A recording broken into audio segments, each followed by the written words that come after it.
Hello Ride On people. So, 5 things that I hate about my BMW M2 Competition. Number 5, the interior. Now, there's things that's good about the interior. I love the way the M2 logo lights up at the back of the seats at night. I love the motorsport trim on the seat belts and the stitching in the seats and the steering wheel for all M-Power, and that's cool. What I don't like is the compromises that comes with the rest of it. So the leather's not nappa, it's just kind of very basic, doesn't feel that great to the touch. The dashboard's very plasticky and it has stitching through it, so it's kind of like gives the impression that, you know, like a leather stitched dashboard, but it's actually just kind of matte plastic, and it just kind of looks a bit cheap, you know. So the interior is a little bit compromised, and I guess that's offset by the fact that, you know, you're paying for massive brakes and powerful engine, big wheels, big light forged wheels, and all the good stuff to make it go fast. But it does mean that the interior just could be a little bit nicer, you know, manual adjustable steering wheels and things like that are going to be the norm with it, rather than that high-end luxury feel you get with, say, a GT. Number 4, it's really the kind of throttle response low down. I don't know whether it's kind of turbo lag or whether it's just fueling, but it doesn't seem to matter what mode you set it in terms of throttle response aggression.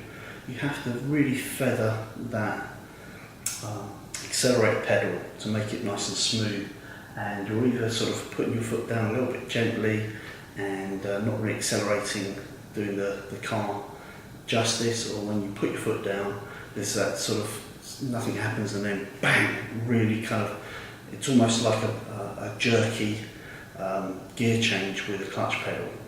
And I think that could just be that a little bit more refined and smoother. I need to work through the problem there. I suspect it's fuel mapping. Number 3 on the list is there is no 360-degree camera. The camera, there is parking sensors and there is a rear view camera.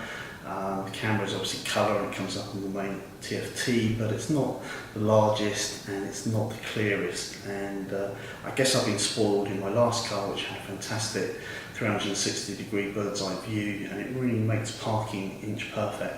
And when you're spending 70 grand on a car, you kind of expect that kind of feature as standard, and it's one key feature I miss in terms of luxury from my old car. So number 3 on the list, well, it's the exhaust system, isn't it? It's the thing that most people moan about who own it or review the car.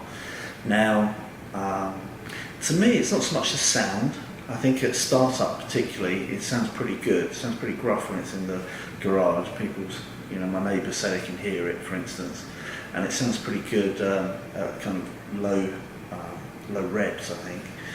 Not so good at high revs, and mainly this is because of the new Euro emissions law, and so it's had to have a much heavier exhaust system applied to it, such as light. But for me, it's more the way it looks. It kind of, if you kind of squat down behind the car, the whole underside of the exhaust system hangs down like a cow's udder, and it's really unappealing. From some angles it's quite good. You've got big meaty dual pipes, but it's that kind of silver underbelly that's not so good. Would be cleared up with an aftermarket pipe, but you're really kind of looking at, you know, anywhere between 4 grand to 10 grand, depending on whether you're going for, say, BMW's M Performance exhaust or the creme de la creme Kropovich. Probably too rich for me. I'll probably stick with the standard exhaust. It doesn't give me a headache on the way to work or on the freeway, but it kind of has a growl to it now and then that reminds you that you have a big S55 3-litre straight 6 twin turbo. So number 1 on my list is active cruise control. Now, for a car that's a small, lightweight, relatively lightweight rear-wheel drive car that's aimed at Porsche Caymans and the like, why am I moaning about having active cruise control? That's not going to make it go any faster, right? Well, yeah, at the end of the day, most of us don't buy these things as a weekend play toy. They're actually a daily driver. And in terms of daily commuting and traffic, active cruise control is a godsend if you've never had it before.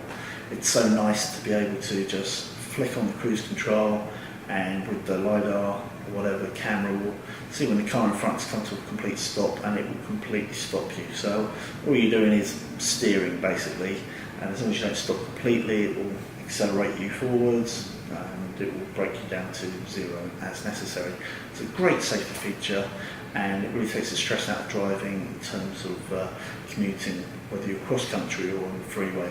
And I'm sure most people that won't be their biggest gripe with the M2C, but for me, for a 70 grand car, I just think it ought to be available, even if it was available as an optional extra, which unfortunately it's not.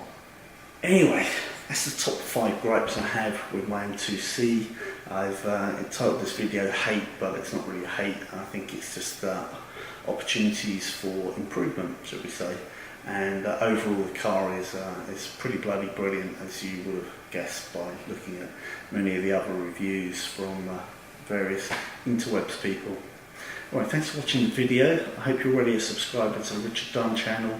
You like my ride-on series with the motorcycles and my occasional reviews of the cars and updates on my own 2019 BMW M2 Competition. Don't forget to subscribe and share, like and comment, but most of all subscribe, right? Okay, see you soon guys. Drive often, drive carefully, drive on.